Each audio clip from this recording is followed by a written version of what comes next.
All right. Hey, everyone. Welcome to the second episode of Growth Talk, the show where we talk about growth and self-development and typology. Today, we're here with Joyce. How's it going, Joyce? Hey Dave, it's nice to be on this show. Glad to have you here. Yeah, I actually picked you for a reason. I noticed that you really are like working pretty hard on your demons. You're blasting away, making all these videos. Your channel has like blown up. Like, how many do you have? Like 2,000 subscribers now or something, right? You're so sweet. Your DMNFE is flattering me. But yeah, I I remember when it was just a baby. You just had a few subscribers back in the yeah, beginning. yeah. And then you went on my show and then it blew up because you're cool. And then everyone's Ah, like, really? Dave. Oh, so it's my fault then. Okay, great. I'm glad to hear. Yeah, by the way, everyone, Joyce has a wonderful channel, and I will definitely link it on the description. So please check it out. There is a lot of good stuff there, a lot of amazing, and I'm on there, which makes it, according to Joyce, pretty good. So yeah, check that out. So I thought we should start probably with just discussing your type a little bit, like not going like crazy with it, but just getting like a baseline. Okay, what is this type kind of like? What's like the general sense of it?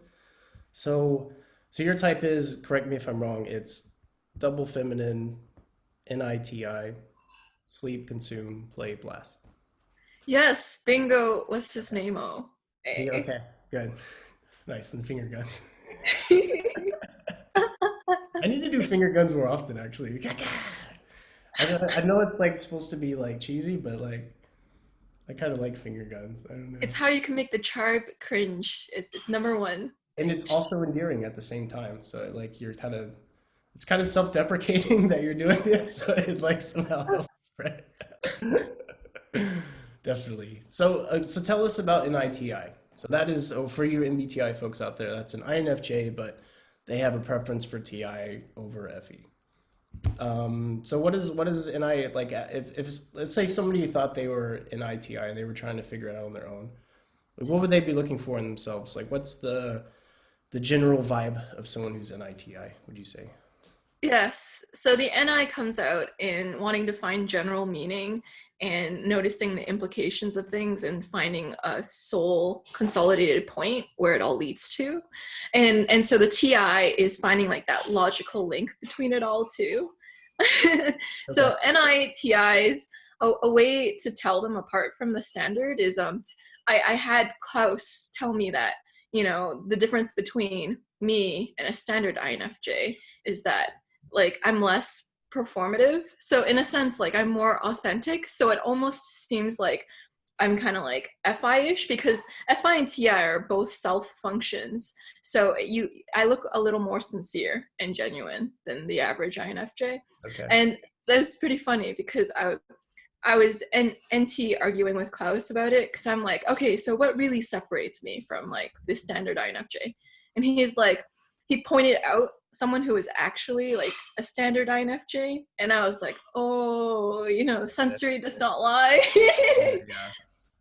And so I think the NITI INFJs, they're more about in-depth analysis. So they'll comment on the human condition, but they'll have this very like comprehensive view on it. So they'll have this NT understanding about life and existence and the meaning of being a being that is roaming the earth, and they'll have a more like T understanding of it, so they'll be puzzling it, but you'll hear more of the logic from these INFJs, and they're more like subdued in the FE way. So with me, like if I'm analyzing something, my FE can be kind of subdued because it might get in the way of analyzing something. So I spend most of the processing on ideas and less of it on the delivery sometimes because of Okay. the demon FE. So when I was younger, I had an issue with slurring my words and like talking in a certain way because I didn't care as much for the delivery of the concept and how it would sound, but I was focusing on the idea itself and conveying it as accurately and as well as my NITI could. Okay. And so you'll see a difference in presentation between the NIT and the NIFE. Yeah. Okay, yeah. Well, that was a great description. That's good. Yeah, cool. So, so yeah, it does feel like there's a big difference, even though on paper it shouldn't be like a huge difference, but like talking to like NIFE people, it's quite different than talking to like you or Manny or something like that. There's a bit more. There's a lot more TI. It feels like, and yeah, so cool. Okay, so yeah, I feel like we have a good description of that. So to talk about your modalities, your double feminine, do you have maybe some description for that? What it looks like in general, or Yeah. So my friend Nick Stride, what he told me was that like masculine functions, they're more likely to double down. So like when you're stressed or when you're just naturally doing something, you're more likely to double down on your masculine functions. And I do see that to be the case. You know, like the INFJ typical looping is the NITI. But I feel like for me, like I spend a lot of time there too. And it's almost like my automatic response sometimes is to loop. Like one time I saw this guy got hit by a car, and like he was almost dead on the street, and everyone was calling the ambulance and stuff, and my automatic response was to think about like the meaning that would mean for that guy or like for me. And it's like this NTing, like my automatic response is to actually like detach and to understand it rather than to emotionally feel it sometimes. okay, And then like later it hit, and then I was telling my friend, after 20 minutes of analyzing that situation, I was like, oh yeah, I'm a bit traumatized by that. And then she's like, it took you that long to get there? Yeah, it took a while. okay, interesting. Yeah, it's not too different than I guess an ISTP would look at it. As far as like the puzzling part of it, like the feeling of it maybe comes delayed or comes afterwards. But I think like yeah, I guess there wouldn't be looking. I don't think they would be looking for like the meaning behind it so much, but you'd be looking at like what exactly happened. I guess what kind of damage it did, and kind of just looking at the now, I guess for it. But it's kind of Yeah. I guess kind of similar. I'm gonna so I just saw a mosquito, which is not good. So I'm gonna turn on this diffuser thing because it Yes. has this thing in it that they don't like, and then they'll leave, and then I won't get bit in the face because like the mosquitoes here, I don't know why, but like when they bite you, you get like a giant welt like on you. They're not like the U.S. mosquitoes. You become inflated for Yeah, sure. they're a fucking pain in the ass, and I hate them so much. Okay, Oh. this should take like 2 seconds. I'll be right back.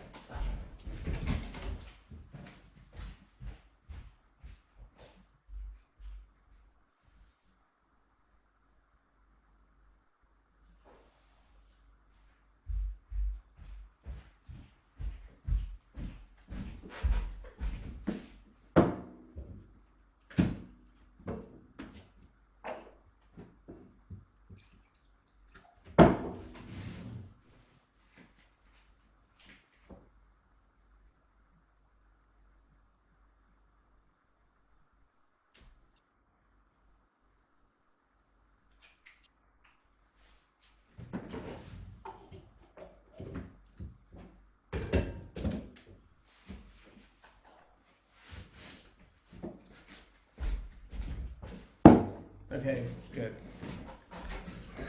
Sorry about that. I was like listening to you speak, and I would see the mosquito buzzing around. I'm like, oh god, okay, pay attention, Dave. Ignore the mosquito. My SC cannot ignore it. It's Okay, there. yeah, that's annoying. I've gotten to really hate mosquitoes. Like I've so Yeah. bad. Like because what they'll do is they usually come late. This is early for a mosquito, but they come and they buzz right in your ear when you're Yeah. sleeping. It's super loud, and you wake up, and then you have all these bumps all over your fucking face, and you're like, God damn! And then like they'll keep buzzing. I'll keep waking up, and then I'll think I hear a buzz, and I don't really hear a buzz, but I'm so on alert for a buzz that it just wakes me up randomly throughout the night. And anyway, we're not here to talk about mosquitoes. We're here to talk about growth. It's scary sometimes when you have bugs in your room. Like used to have classmates who would tell me like you had a spider in your room, it could lay eggs in your ear, and I was Oh, like, no. oh no, is that true? Nightmare central. Yeah. I actually am cool with the spiders. We've kind of allied against the mosquitoes. I know they eat mosquitoes, so I'm like, you guys can actually chill. If I see you, I won't kill you. Just don't be too big. Don't be out too much. Then we'll have an understanding. Just eat all the mosquitoes. Yeah. We're fine. So Yeah. we Yeah. have a pact. Okay, They're let's like talk about. Yeah, for sorry. sure. I cut you off. What were we saying? Oh no, I was just gonna say, like with your spiders, you allow them to rent, but they pay by killing the mosquitoes in your house. Absolutely. Yeah, yeah. I want at least 10 mosquitoes dead per month, or else you're out of here. If I kill You're them, gonna I'll get like I'll actually like scoop them up and put them outside. I'm not trying to kill anyone. But yeah, that's how it works. So okay, so yeah, so let's yeah, okay. So what's it like having sleep first? I feel like that's another good thing to cover as far as your type first. You're sleep first and you're blast last. So maybe we can talk a bit about sleep first and then what it's like to be blast last. For sure. So I'm sleep first. Before this, I told Dave maybe we should start 30 minutes later because I'm prepared, but I'm also very sleepy. So I just take naps sporadically all the time, and I sleep a lot more than the average person. And I have an easier time sleeping than the average person. But also when I wake up, I'm never refreshed. So all the benefits of sleeping don't happen because I need so much sleep that I'm just always tired anyway. And there's this Ouchie report that Dave and Shan talk about. Sleep first people have that they complain more. And when I work out, something I like to do is complain while I'm working out. and Like and you're just so like like yelling obscenities in the workout room while you're bitching. Ah, fuck, shit. I can't really imagine you doing that. Is that what you do though? I I have replacement profanities. Gosh darn it, dang it, blast. Yeah. Like- Fudge. Yeah. Mm-hmm. Oh, that's good. Okay, that's yeah. So you're literally like when you sleep first, you're literally sleepy. Like that's kind of what that means, right? Like and It, like you are focused on preserving energy, I guess is like the common thread, right? Because like yeah. sleeping a lot, and then like the OWI report, it's like just so you know, I'm like hurting here, and I've expended too much energy, and so I need more space. Yeah. Energy management. I'm also sleep first in how brief I talk to. I know it's some of the blast last, but I think sleep people, because their energy management, sometimes they'll condense what they have to say too, just to waste less energy. And also I my sleep first shows when I am like I'll be the last person to speak sometimes because I'm digesting what everyone else is saying. So like using that NINTI, I'm Mhm. just waiting until it completely settles in my pond to comment. So I'm like the least impulsive person because I need to sleep first and then be do. Okay, yeah, that makes sense. And then so blast last, what does that look like for you?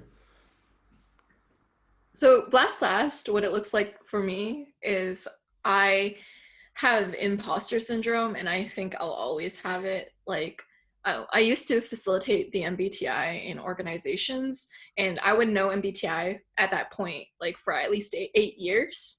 And but I would always feel like I'm new at it, like because I'm like, oh, I have to teach people. Like, well, what if I don't know an area? And it's just because I want to do it perfectly. So this blast last is like a fixation on perfection maybe, and like so it's a you can't really get yourself to do something because you're all about quality over quantity.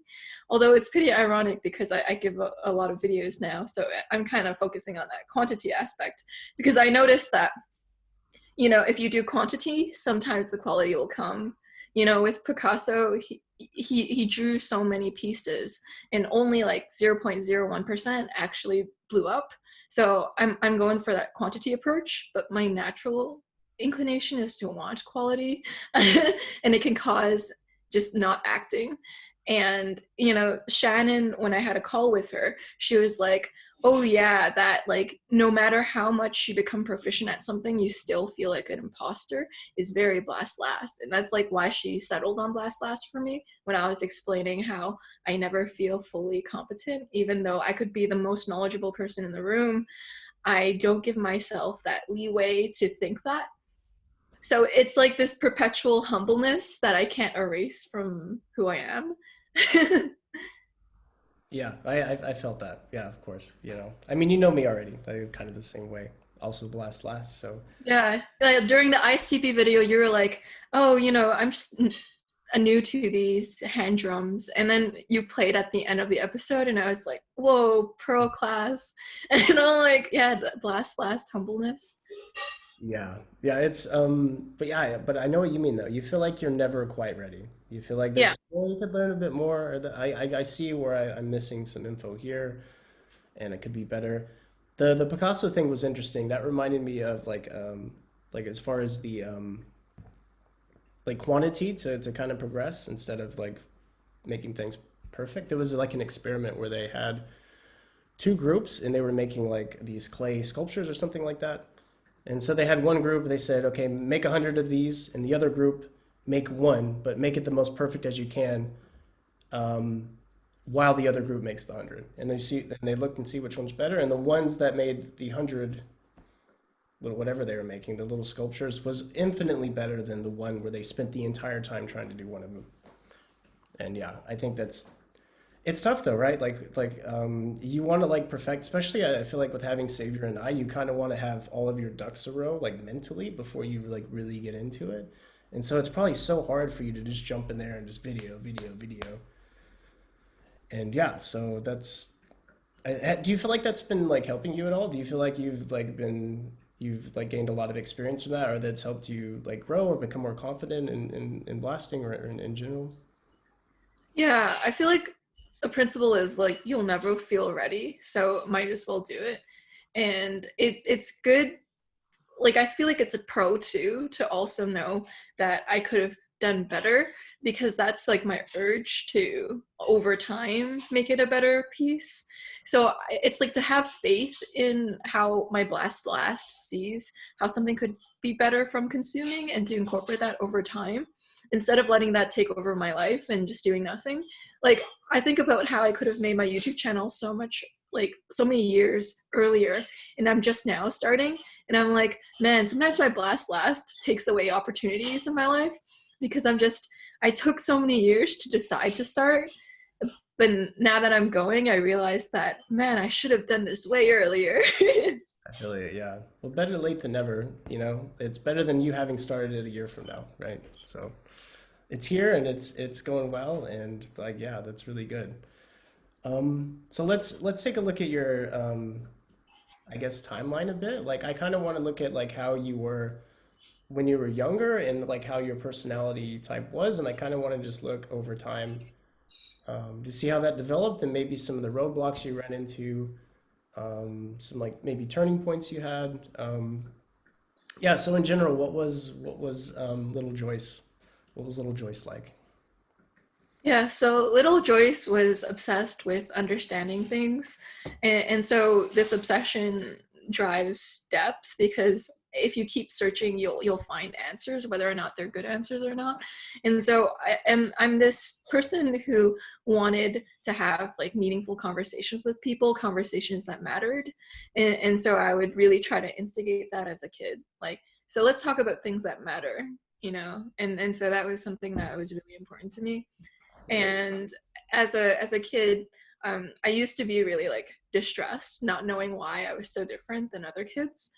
Oh, And so what I had to do is I really didn't know what was the difference. And so my teachers and my principal at the time was like, oh, maybe it's like an intelligence thing. And so they put me through standardized intelligence tests to see if I was gifted or not.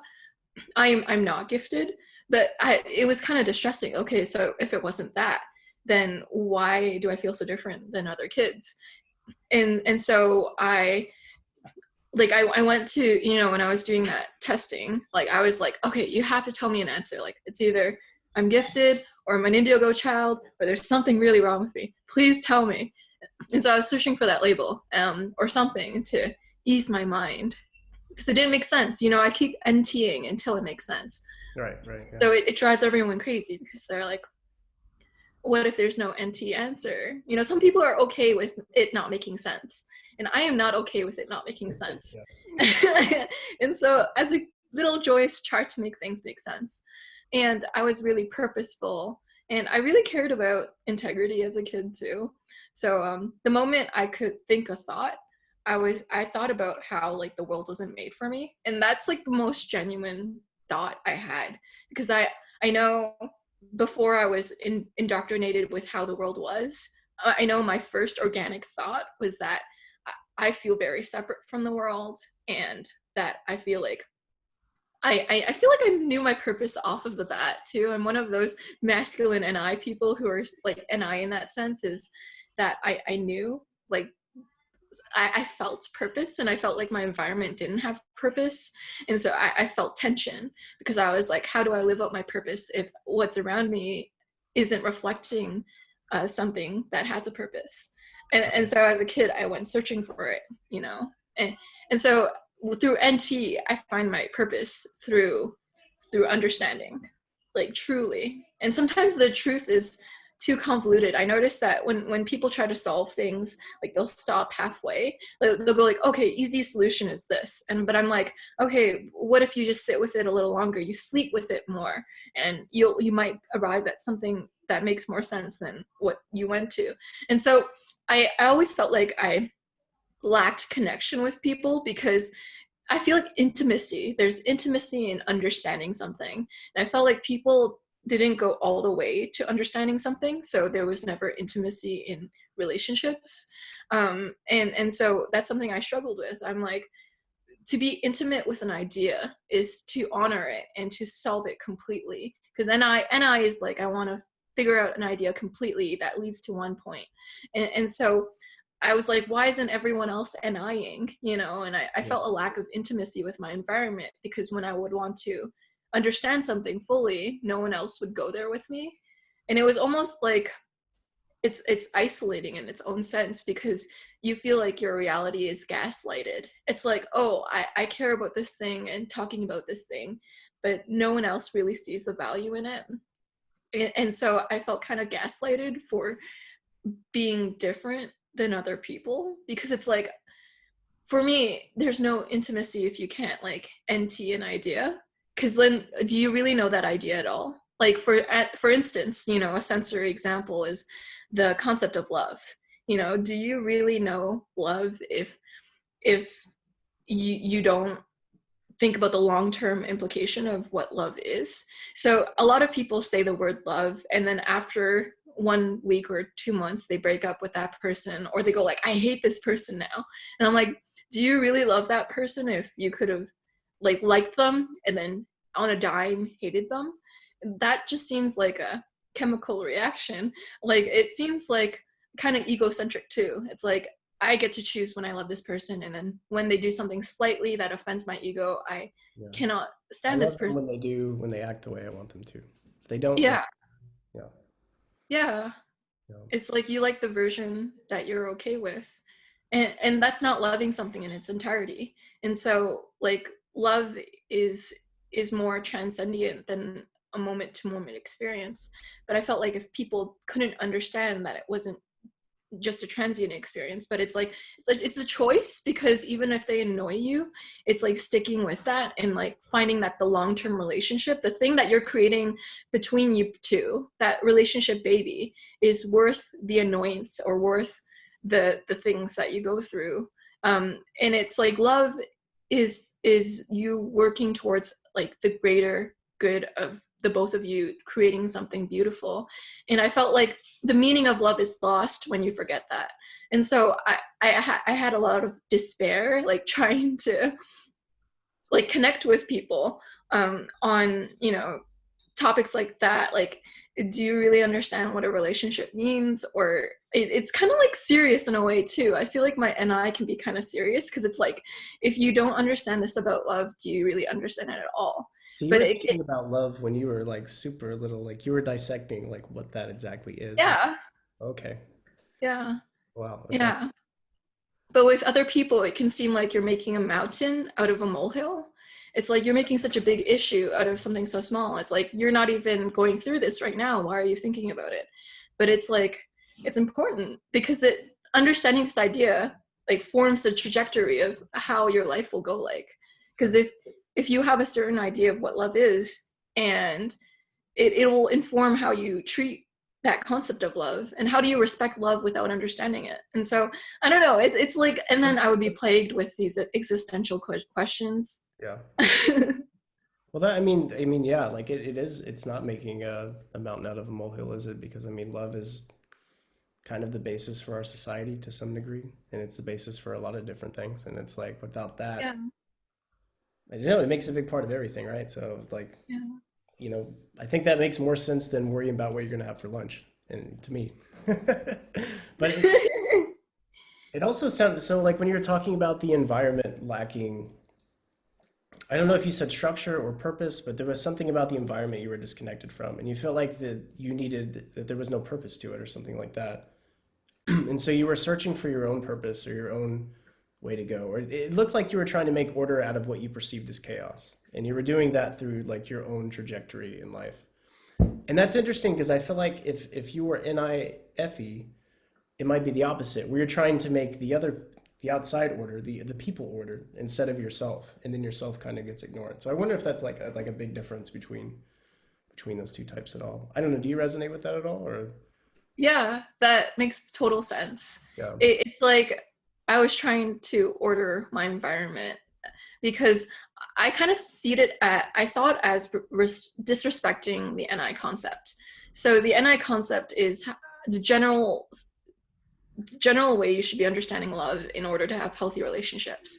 And so I felt like my environment wasn't respecting the NI concept, and so that was going to lead to bad like SE, or bad like it's just TI didn't make sense. And in the real world, it'll only be gloomy if you don't understand that, because then you it'll come around. Like NI is, for me, it felt like you saw the tidal wave before it came, and so it's like you see someone else's tidal wave, and the only way of avoiding it is to learn what would cause that tidal wave.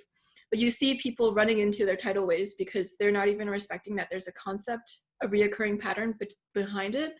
And so, and then I didn't want to be a part of it. So I'm like, if you want to be stuck in that tidal wave, do not include me with this tsunami. I do not want to get wet because you're getting me wet. Like, I just want to leave before the iceberg hits the Titanic. But I always feel like, because relationships, they kind of bring you in. So I feel like I was a person who didn't want to go on the Titanic.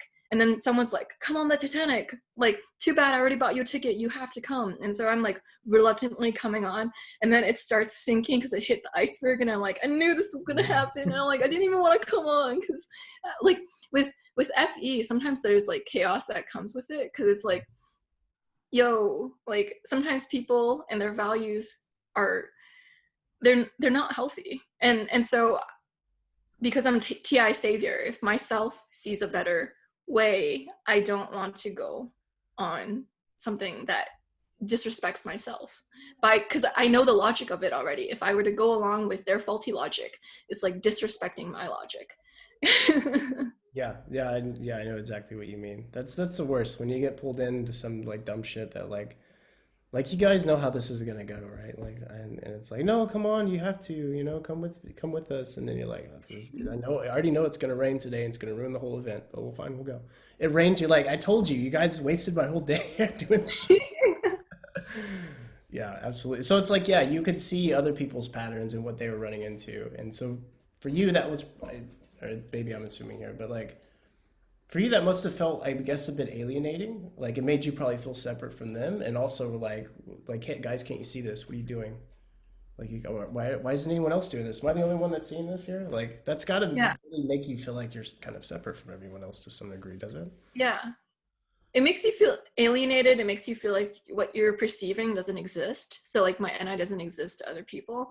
And what it also causes is that it makes me not trust people, because I can tell that their judgment is already bad. And so then another thing that it causes is I it almost causes this when so sorry, I just completely lost my train of That's thought. okay. And so We got all night. Well, we got until you need to leave. So it's like this time elapse. So it's like, and I knows it's going to happen. It's only a matter of how long it'll take for you to hit the iceberg. It's like, I already know it's in the trajectory. So it's almost like when people don't listen to you, you know, it's almost a certainty.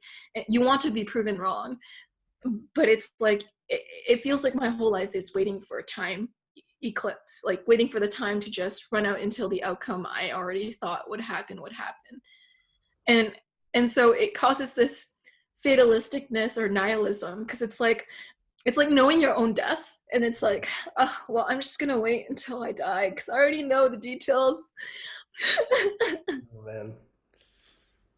Yeah, I mean, I guess like having really like powerful NI, especially masculine, I feel like that can, if it's right all the time, it can make things kind of boring, no? Like if you already know exactly what's going to happen with everything, then it's almost Yeah. like, what's the point? Well, okay, maybe I'm speaking from SC, but like I want to be surprised or I want some crazy shit to happen. If it happens just like I thought it would, then like, well, okay, well, I don't know. I don't know. Does that sound weird? Yeah. Well, it can almost feel like you're perpetually mortified, because it's like, I know it's going to happen, so I'm already like in preparation to be mortified at what's to come. So it's not very like, I'm not a very positive person, but I wouldn't say that I'm negative either, but it can seem like I'm being negative. But if you saw what I saw, you would react the way I reacted. It's just like what would happen, a natural consequence. Sure. So, so yeah, I felt like you kind of you could see that sort of NI pretty early on. You probably didn't know it was NI yet, but you could probably see that like I have this thing I do and other people are not doing it, and it's weird. Yeah. What about TI? Was there like I get maybe this is a hard question to answer, but like is there some point where you felt like that you were a thinker, that you were someone that's reasonable, someone that focuses on things being logical, and that's something that you were good at? Was there some event or something that happened maybe that kind of made you feel that way, or how was your development with that? Was that kind of a discovery or So I would say for me, when I originally got into type, I I didn't feel really strongly towards feeler or thinker, okay? but I did test out as INFJ, like 90% of people do. Ah, So no surprise there. that's cool. And so I had someone type me, so it was easier. Like when I started out, like my friend was like, she thought I was going to test out INTJ, so she told me off the bat, like, you're probably going to be wrong whatever you get on the test, and you're an INFJ. It was just so surprising because I do come off like kind of NITI, so I'm surprised that she could know that. But the places where I noticed that I'm more thinkery than other people is I I place a lot of importance on like follow through and doing things like in a logical way. But when people say things like I love you forever, and then like they turn on it and they go like I hate you forever, and I'm like, well, my TI is like it cataloged when you said your first statement, and now when I compare it to your second statement, there's a contradiction. And I'm like, so I'm hyper aware of when people contradict themselves, and Yeah. it's almost like someone can wake up out of the wrong side of the bed, or and then they can completely do a 360 with their opinion. But with me, when I have an opinion shift, my TI needs to break everything down that was faulty and then rebuild from that. So it's such a tedious process to reevaluate my logic. And other people, I realize they don't really do that. It's more of a whatever they feel like that day, which is very it triggers existential crises in me because I want things to like matter. But if things can like flip flop like that, it feels like, well, does anything matter? Yeah. So it puts me into a nihilism. So it's almost like if people keep saying statement one and then they say statement two, which cannot make sense with each other, then there's like an inherent meaninglessness to their words. And so TI has made me like kind of dismissive because like I don't want to be that way. But when I notice something being like really logically inconsistent, like their layers of logic don't make sense together, it one triggers this like this thought in me that nothing really matters because people don't care about making things that matter.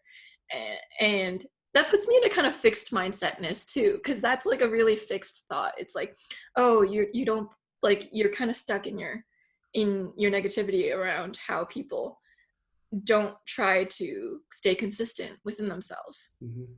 And so, like, and then thirdly, what it does is it makes me more introverted, because then I'm like, if the only thing is that is consistent is like my own ability to make things consistent, is I can be highly skeptical of other people's logical processes because I don't think they vet it as much as I do, Yeah. unless it's someone I trust. So I tend to be highly like, okay, I need to triple check what you say in my own way to then be sure, because I've had so many experiences where people just say things willy nilly and it corrupts my logic. So my TI is trying to build the perfect layered logic cake.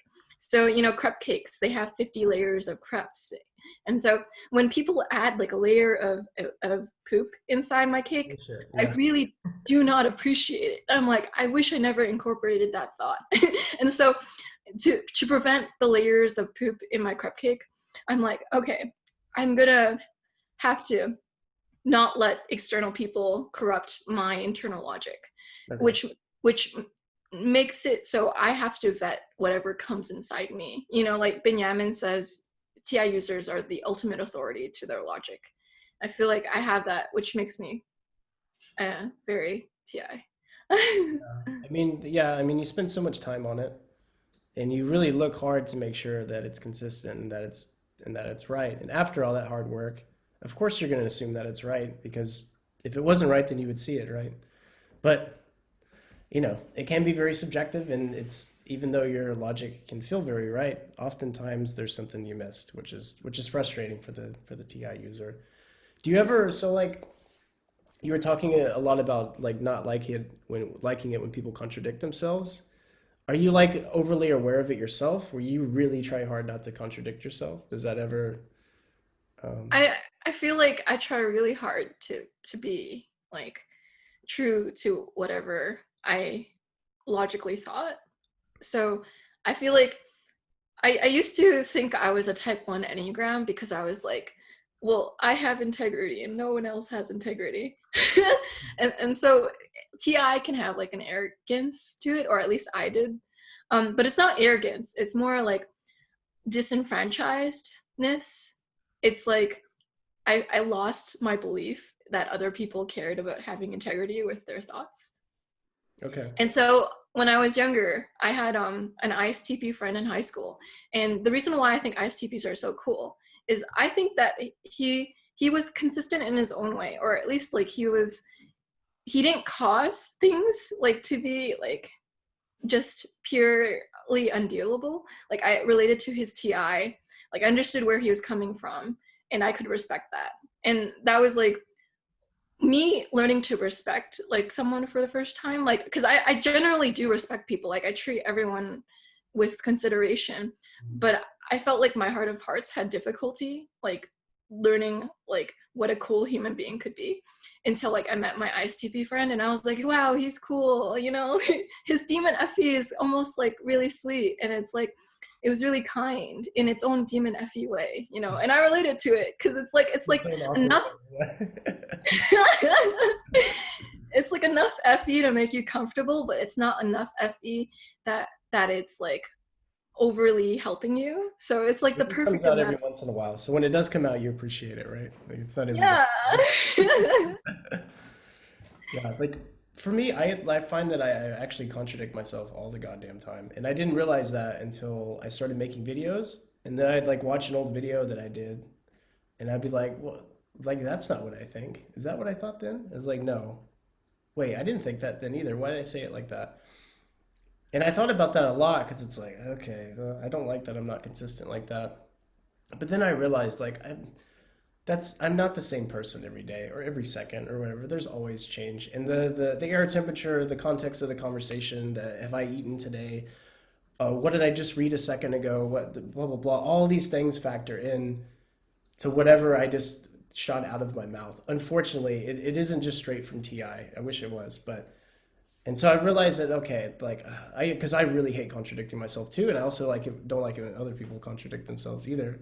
And so because I don't like when other people do it, I'm also like making sure that I don't do it because I also don't want to direct that sort of rage towards myself, right? Mhm.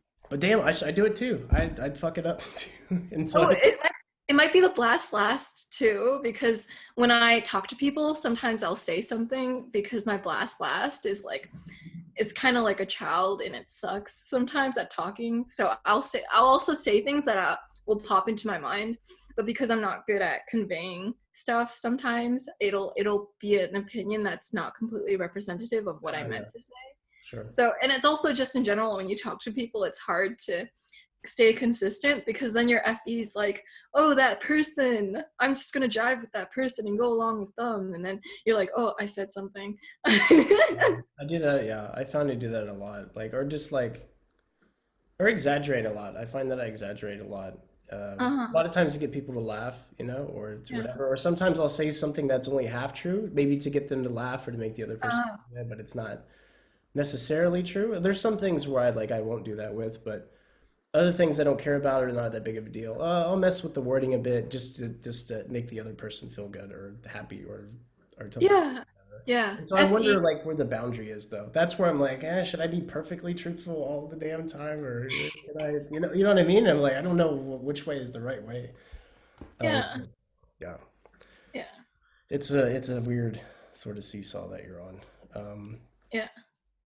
but yeah, this is okay. Joyce, you're doing great so far. I'm learning so much, and I'm really getting a really deep insight I into feel like how this is therapy. yeah, okay, yeah. We'll do that. It'll slowly change into therapy talk eventually. Hey, you're an unofficial therapist.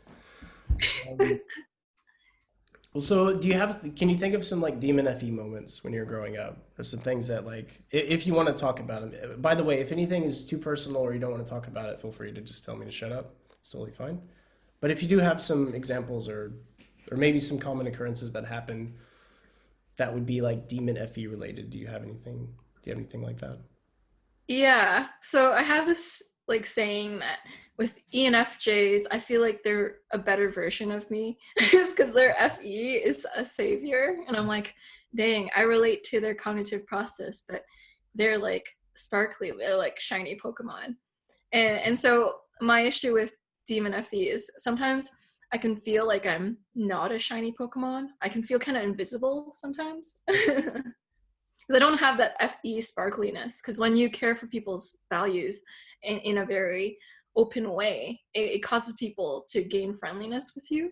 Mhm. And I was always like mind blown when there are these servers who are just so warm and they like get a lot of tips because people like them so much, Yeah. and like I don't know, like maybe savior feelers are more likely to get people to feel good vibes towards them, but like I felt like it was a little harder for me, like one as an introvert to open up to people, and two demon FE to like appear sociable enough for them to see me as anything other than invisible.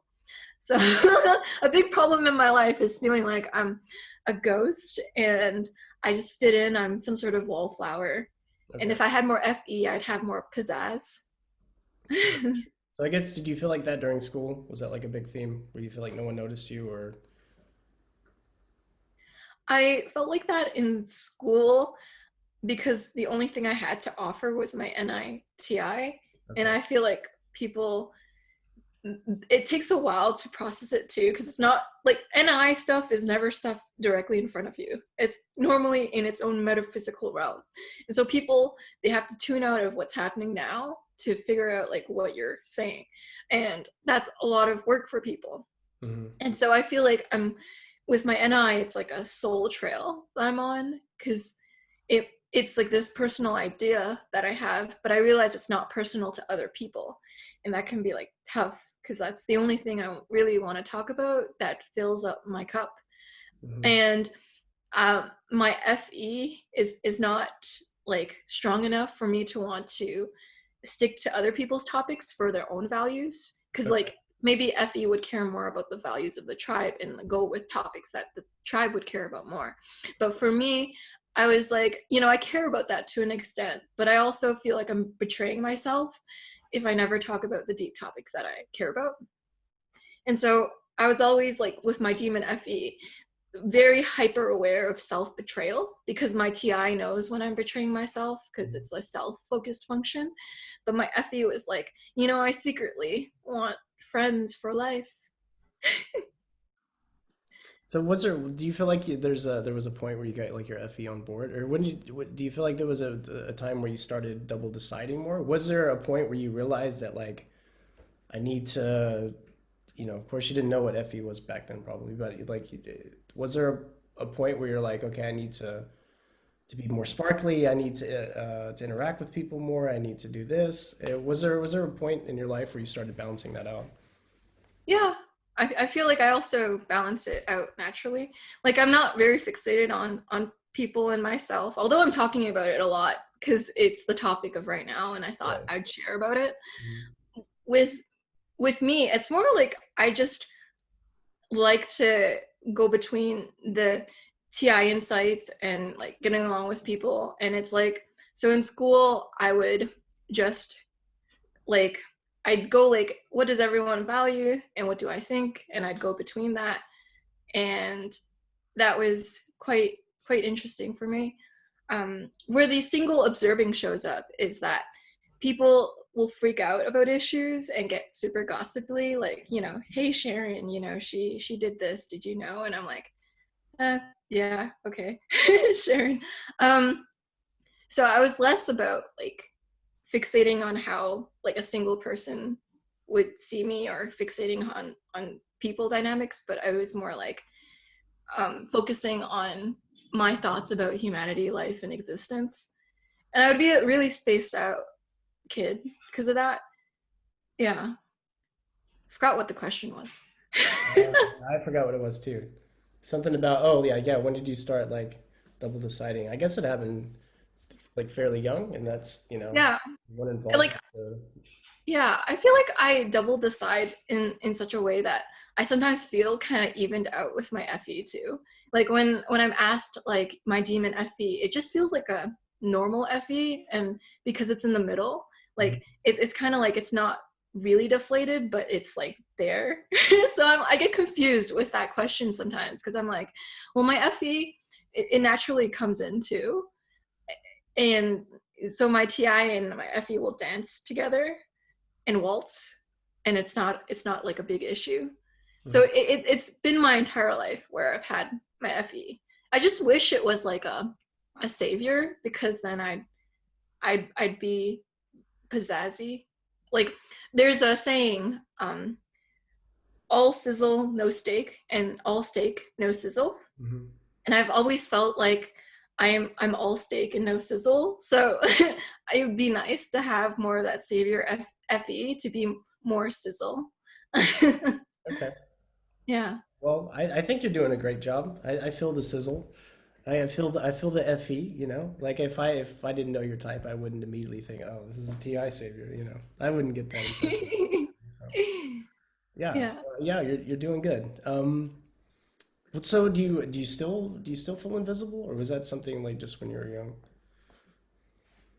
I feel like I go along with group values enough to feel invisible sometimes, I guess. Because Okay. I like it's like when you don't different like FI, it goes like I value this. This is important to me. So it's more likely to have differentiated values, whereas like my FE will be influenced by the values of other people. And so it's more homogenous with the group.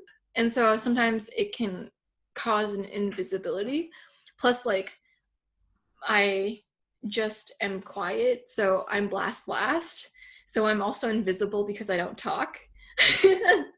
And so it's nice to be with ISTPs because there's a camaraderie there that even if we don't talk or something, like there's still a friendship there. They get me. I don't know. I just like to compliment ISTPs. So you're Well, gonna get some complimenting, Dave. that's I'm totally okay with that. Lay them on me. We'll collect all of them. So like what? So what would it take for you not to feel invisible? I wonder. Like, is this like, I'm wondering, is this like, is it just your perspective that you feel invisible, but other people are very, very aware of you? Or, I mean, what do you think about that? That's a good question. So I think that I just like to assume that I'm invisible until proven otherwise. Because having my expectations too high, like it sets you up for disappointments. Okay. Yeah. I guess I just assume it because I like to go like, this is the worst case scenario. I'm gonna keep it default until I'm proved otherwise. So it's kind of my coward approach. It's like you don't start out with that positive part. I mean, yeah, I mean, it makes sense though. Like, I mean, you know your perspective very well, and that needs to be proven wrong by the external. Otherwise, why change it, right? That what safer TIs are like? They're like, I know my perspective so well. Like the world I has to know be. it too well. I know it so well that I don't know any others. Like that's the problem. That's the issue, right? Um, well then, okay, so we've talked a bit about FE, and that was really enlightening. Let's talk about SE as well. So, like, what do those struggles look like? So, I imagine now you probably still deal with it, and it's probably still an issue, and like, just like it is with my FE. Like, what did SE look like when you were young? Then it must have been crazy, right? Or like, what are some? Yeah, what was Demon SE like when you were developing as a young kid? It's like you have these random impulses to do something that's very risky, like crossing, I don't know, crossing sidewalks when it's not exactly the time to cross it, or you do these like really like The rules. viewers discretion is advised activities, or it's like this letting loose, you know. You kind of, SC is also, I like to play this game. It's kind of like DDR, if you know Dance Dance Revolution. Oh, I do. Yeah, yeah. Like Mhm. arrow keys for your feet where you like Yeah. press up, down, left, right. And I really like playing that game. And I think it really gets me into my SE. Hmm. And the best players at that game, I suspect, are like ESTPs or ESFPs or ISFPs too. Just SE higher up just has an easier time learning that because it's Yeah. so quick, it's so responsive, and I like it too. And it's like fun to kind of engage with my sensory because it gets me out of my NITI head because I'm always thinking about meaning. And so having that chance to just get into SE and just experiencing feels so nice because then I can tune out of my saviors. You know, your saviors get stale after a while. No, absolutely, they absolutely do. Yeah. Tell me about it. So, like, oh, I had a thought there, and then it escaped me. Yeah, give me a second. Okay, you're playing a video game. This gets you into your SE. Oh no, help me, Joyce. I'm playing. Past last life. Oh god. Usually I'm pretty good during interviews. Usually my brain's like lit up enough where I could just like say stuff. It's not necessarily coherent, but I usually have like a flood of stuff that I can say. But I Uh-huh. had a good point, or not a good point, or like a question, or oh, okay. Wait, I don't think that was it either. Anyway, so it sounds like SE would come out as a response to you being in your NI so much. Like, you know what? It's gonna cross the street. There's a car coming. Fuck it. This isn't a part of the plan, but you know what? I'm gonna, let loose a bit. I'm gonna rob a bank, or I'm gonna. Yeah, yeah. I don't know. Like, Mhm. so, like, okay, I've heard of that before. With like some other people with Demon SE, where you guys sometimes just have this, like, you know what? Fuck it. We're doing some crazy shit. I gotta have a Yeah, crazy day today. yeah. Um, Mhm. and that sounds like so much fun. I bet those days are great. Maybe not, 'cause you're like a predator, right? But like, You know you're being super SE when the SI saviors around you are horrified looking at you, doing whatever. what are you doing? Absolutely. Oh man.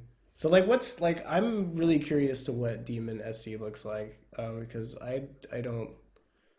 To me, I don't feel like SE's really doing anything. It's like you're looking at stuff, or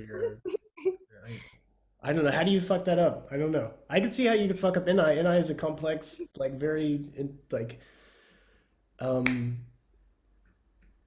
it's a complex process. But SC, I feel like it's just the caveman function. So like, how do you trip up on the SC? What does that look like? Is that just like literally tripping over stuff, or what is that? What is that like? INFJs are known for the mysterious bruises they have around their body.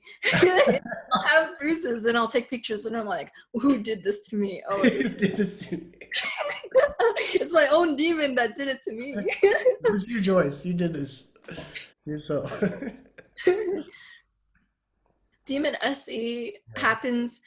It's kind of like an indulgence too. Like I like to go to restaurants with good food, and I like to have good experiences. And I like to like SE is also known for because it's double activated for me. I might dress a little more pizzazzy than an INFJ would because SE is known as aesthetics too. So that might be another expression of it. I feel like SE. So you're asking like how do you mess up SE? So Yeah, I where think does it get you? Where does it screw you up? Like, where are you like, oh, damn it, you got me again. it screws you up because it's like not caring about the long term. So it's like the now. It's just an extreme version of the now, and at the neglect of future Joyce. And so if my NI plan becomes too derailed, I'll just start like going like screw it. I'm just gonna do every impulsive thing that comes my way. And then I'm like, no. Like I always talk myself out of it, but I could have gone down that double activated SE route. Could have been really messy. Okay, interesting. Um, okay, so let's cool. I feel like we have kind of an idea of like how you kind of developed over time and kind of uh, you struggled with. So yeah. what are you doing now? What are you doing now about your demons and about, growing in general? Do you have like yeah, obviously you have your YouTube channel. Do you have other things you're trying to do? Like what does that look like for you now? Yeah, currently I'm creating a website and writing a book. And so I've been burning out a lot. So my sleep is like, I need to take naps every 20 minutes because I'm like, doing all these things is so exhausting. And I'm already a person, like having sleep first sometimes feels like chronic fatigue syndrome, where I always feel tired. And I know I don't have chronic fatigue, maybe, but it really feels like that. And it's just a sleep first phenomenon for some of them. And so something I've been doing to overcome my demons is, I want to go back to the last question a little bit. And so you related SE to like the caveman type of function. I had a friend call it like an amoeba once. It's like it reacts to other amoebas around and it's like reacting. And so I'm like that's something I need more in my life too. It's just like going and like just acting instead of analyzing the significance it plays in the grand scheme of human existence. You know, NITI just brings you down this existential rabbit hole, and you're like, Absolutely. man, yeah, but you're never really getting the SE. Like you So I never have to ask you a question actually based on that. How do you feel about parking? parking. Yeah. I hate driving. Everyone that's in I first, the thing they bring up is like parking. Like for them, parking is like the worst thing on earth. Don't want to do it. It's a pain in the ass. And yeah, Yeah, why is that? Why is it so bad? because then you have to get out of your head for a while. I don't like I can do it sometimes, but it's not rest assured that it will always be the case. Sometimes I'm stuck there and I'm like, "Hey Joyce, you really have to pay attention to the real world." And I'm like, "Okay, you don't want to pay $10,000 because you messed up your card, but you also can't get out of your own head. So, might as well sometimes I don't trust myself with the sensory Okay. because I get disinterested in the real world. So, Mhm. Carl Jung calls like intuitives. They have a disinterest in what's actually real. So once they have a firm grasp on what's real, they move on. And so what happens is when I'm parking, I have to pay attention to the real world, and I can't always be guaranteed that I will do that. Ah, okay. Yeah. Interesting. So like what does that look like? Does that look like you're like when you're trying to park, you're switching back and forth between like sleep processing almost? You're getting in your head about what does parking mean? Why are we here? What is this car made of? Like is that like kind of can you Well, not I'll think about something that doesn't have to do with parking. Okay. Like I'll think about like how maybe there's a meaning to this new OP concept. I don't know. They talk about, they had a new revelation about masculine and feminine, and I'm like, what does that really mean? And then like while I'm parking, I'm still thinking about masculine and feminine. Oh yeah, that sounds dangerous. Okay. Yeah, yeah. Do you do that thing where like you drive, like you're driving somewhere, and then you do finally park, and you get out of your car, and you're like, wait, what? How did I get here? I don't remember the drive at all. I feel like I just teleported here. Has that ever happened to you? Yeah, it can feel like a flash. I feel like whenever something becomes muscle memory, like you do it too much too, it also, Hmm. you forget the process of doing it. And so sometimes sensory tasks can be so mundane that, Hmm. well, I actually am more present than that. So Okay. I might actually remember the process. So yeah, I think I'm more likely to remember it, not driving because I hate driving, but like for other things, I'm normally actually pretty present when I'm doing it too. Because I feel like I still have SE and it's like double activated. So it's just that I am kind of an airhead. Yeah. Well, it's funny because I do that, and I'm not even Savior and I. Like, well, I used to do that. Um, like when I was young in college, I would drive somewhere and I wouldn't even like know how I got there, I mean, which was scary. It's like, did I run any red lights? Like, what did I hit somebody on the way here? I have no way of knowing because I don't remember anything from my trip at all. That Yeah. changed when I actually don't know why. I think probably from like meditating and stuff. I guess that changed, and now I'm like pretty present with shit. But back Yeah. then, I was definitely in my head a lot with stuff. Yeah. But yeah, maybe it's not like such a type thing. I don't know. Yeah, sorry, Meditation. we kind of got derailed there. We were talking about your growth methods that you're employing currently now, and how are you growing 1% each month or whatever Dave says, or however you're doing it. I try to grow every month. You Mhm. know, I do little things to grow myself, and it's like, but still sometimes there's a really Joyce things. So let me give you an example of a Joyce thing. Okay. So I have all of these samples that I have from stores. These are moisturizers, but it says like gel hydrant, and I don't know if it's a gel hydrant for my hair or for my skin. And because I wasn't paying attention to when I first bought it, and so I'm like, okay, because you didn't pay attention to the sensory, you have to pay the price, trying it on both your skin and your hair to see which one it actually is for. And so it's like face palm moments where Wait, it's can't you like, just Google that? Like, or that would probably be the better answer.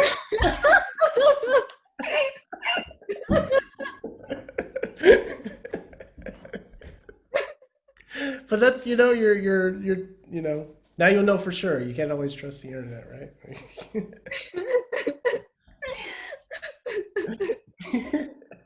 Small steps to check with the sensory.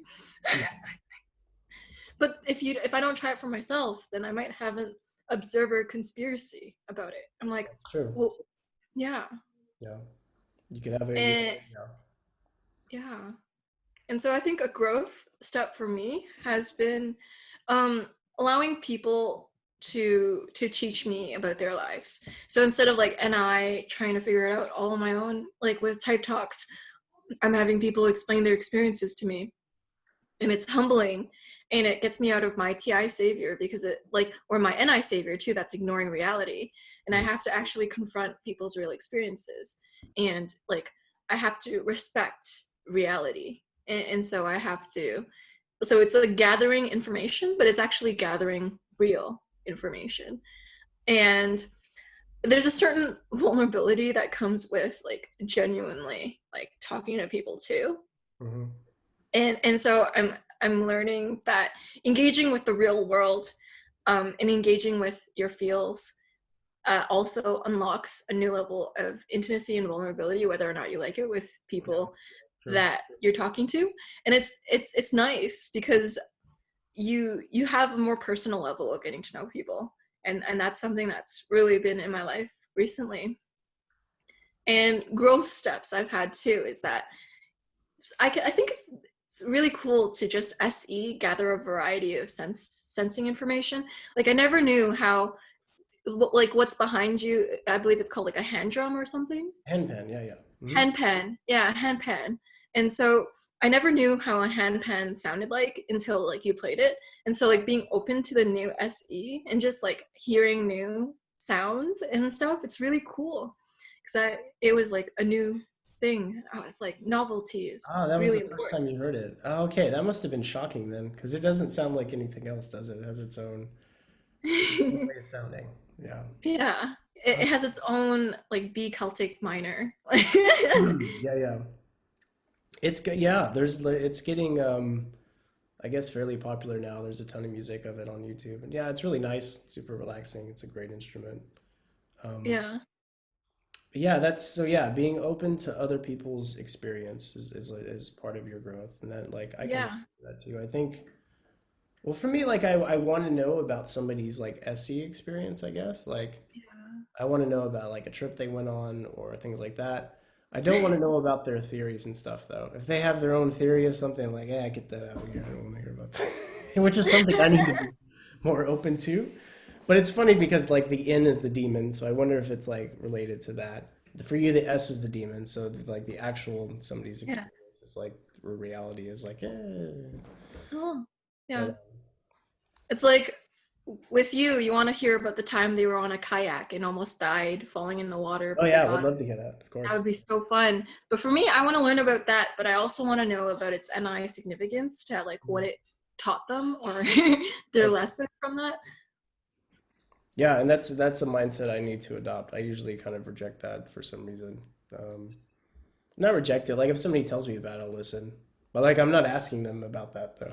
I'm not trying to find. If Well, they it can want to be tell me about it, great, I'll listen. But I'm not. Yeah, I'm not looking for that so much. And then, you but see the funny thing is like somebody will tell me something that's conceptual, and I'll be like, "Wow, that's so great!" And it's like I need to listen to more people, and or even like what you were explaining about really early on, I think really struck a chord with how like things are for you as an ITI. I was like, wow, that's really okay. That I feel like that really paints a more vivid picture I had of NI than before. And I was like, okay, it's really good. that's So, that's really cool. Yeah. yeah. It seems like we are we like to like we naturally ask the world to tell us about our saviors and we become disinterested when they don't communicate on our level. But Absolutely. I guess the growth path is going like it's pretty cool to hear about someone's story where they were parachuting out of a, a airplane blindfolded and you didn't have to learn some sort of NI scheme from it because there's some sort of like FE significance, like you're bonding with them and their values, and you're also SE, you're hearing about their SE. For me, that's like expanding my world, a whole new world. Yeah. Yeah. For me, those stories are like, I want to know like what type of shit happens in reality. So if you tell me about your ski trip and it's something like a dragon comes out of the lake, I want to know about that. Wait, dragons can come out of the lake? Oh, I didn't know that. Like, oh, that's great. Like, I wanted, like, it's more, I guess it's like SE gathering a little bit. Like, I want to know about stuff that can happen. I don't want to know about your theories so much. Hey, what are you going to do with that? Like, I can't eat that. Like, I can't do that. Like, you know You what I can't mean? eat It's the like very theory. sensitive. Yeah. Or it's like, or I almost feel like that kind of stuff's more personal and stuff I want to come up with on my own too, a little bit, I think. Yeah, that's a good Um, point. You don't want to know like willy-nilly ideas, but you want like a Yeah, person. absolutely not willy-nilly stuff because it's probably like, oh, this is gonna sound super arrogant, but it's probably something I've already thought about before, and so it's like, oh, I've heard this. Okay, yeah, go ahead, tell me about it. At the same time, I'm like triggered by it because wait, that's old information that is like that's so 2000, dude. Okay, Yeah. stoicism is so 2000, man. You got to move on from that. It's like old stuff that your NI Yeah, is old already stuff. sorted out. Yeah. You don't want to reorganize what they told you. You already know about Yeah, it. 'cause, yeah, you do feel like, yeah, I already know about that stuff. I've never actually studied it, but I know enough. I don't need to hear so, it's quite interesting. Yeah. so it sounds It like the channel is a big part of your of what you're doing to grow. And then, oh, I didn't quite. Okay, so was it chapstick or lotion? Was that part of your growth? Or sorry, maybe I think I cut you off during your explanation of gel that. hydrant. I don't know what gel hydrant is. Okay. My growth was testing it out. Ah, I got it. Okay. Fair enough. Okay. Cool. So you're like actually like testing reality. Yeah. Okay. Cool. Because I guess the kind of the urge for the NI savior is just to keep it all abstract in your head and not to actually Yeah. like it. And Hmm. okay. Yeah. Like NI and NE can be kind of delusional in their own ways. Like, because like NE can be tuned out of a reality too, but like NI, it has the SE, so it's paying attention, is observant of reality, but to a certain extent it wants to fit everything into this one pattern, and sometimes I don't have enough SE to do that, and so I'm forcing things into this one thing, and what I have to learn is also to like let the sensory reveal itself to me and not jump to connecting dots too quick. Okay. Yeah, okay, Yeah. yeah, that makes sense. Yeah, the sensory is your friend, Joyce. That's it's gonna lead your NI to the right thing. Right? Your friend. Now I need the same speech about Effie. Dave, Effie's your friend. You can do that. I'm like, no, I don't want to. It's scary. Um, so okay, so last I guess section of the interview. What would you tell other struggling NIs out or NI even NITI or just NI or TIs? Like what's some advice you would give to your own maybe your own type? Some advice I give to my own type that I say at the end of every interview is Oh find wait, other people. people ask these questions too? Damn it. Yeah, Okay, I thought this was a good one. I'm like, oh damn, other people. Okay, I need to change this part then. no, no, You can it's tell me good. anyway. But I'm thinking, okay, next time I gotta like it's. The thing is, I don't want to do a show where you just say the same shit as all the other shows. Like, Benjamin has his thing he's doing, right? The NETE guy. Why can't I remember his name? You know what I'm talking about, right? Joe, wait, ENFP male. What's his name again? ENFP male, Kendrick. Kendrick. Yeah, yeah, Kendrick. I don't want to do what he's doing. I don't like. I want to have something because I usually don't want to watch the same interview with the person every time. You want to do something different. Anyway, rant over. I'm going to cross that question off the list for now. But please continue. For sure. So my piece of advice is like there's a Twitter quote that's like, find people who speak your language so you don't have to spend a lifetime translating your soul. And it's true. And like there's another saying that, raise your standards so you have less low quality experiences. And I think it's like really important to know the people in your life who are worth keeping and to spend more time on those people, and like Denzel Mensa, he also talks about the garden and watering the a garden that purposefully and intentionally. And so it's also your relationships. So it's like finding people who speak your language and that, oh man, another demon sensory thing I have too is that I never get my bangs right. They're always slightly awkward. And I always have like comments on my show like underneath, Joyce has emo bangs today, or like, yo, your bangs, dude. And I'm like now self-conscious about how the Oh, sensory comes off. I never noticed at all. I don't know. Well, is that an insult? I hope not. No, I just. I mean, I know your bangs are there, but nothing like it didn't poke out at me something about them being wrong or awkward or something. Yeah. They look fine. Don't worry about it. Oh, thank you for the FE, Dave. And so it's all about cultivating relationships where you are certain that you want to be in that. So it's to be more picky. And like it's okay to be picky. You don't have to feel guilty for being picky. Like it's better to waste your time on the things that you care about, because time is the most valuable resource you have. You have many resources, but the billionaire in the world cannot buy back missing time. They Yep. cannot go back in time.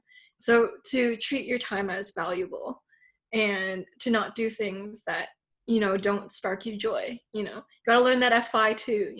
Mary Kondo, keeping the things in your life that spark joy and Mm. the things that don't. Otherwise, you will regret it because you'll be spending your life in watered down. And so instead of translating your soul to other people, find people who you can have good conversations with and like feel like it's a cool people to hang out with. So like Dave, he's cool. And so spend more time with people like Dave. That is my NI piece of advice. Oh, so sweet. Okay, great advice. That was really poetic. Yeah, all right. Well, that concludes this episode, Growth Talk, episode 2. Joyce, thank you so much for coming on. It was really great to have you. I learned a lot in this session, so I'm sure quite a few other people will too. And yeah, guys, go to her channel and check her channel out and like all of her videos, every single one, and make sure you subscribe. And even after you do subscribe, you should also do the little bell thingy. That way you know exactly when a new video comes out and you can watch it and you can like that one too. All Oh, right. you're the sweetest, Dave. Yeah, Thank you for your FE spiel at the end. absolutely. Bye, guys. See you next time. Bye, guys.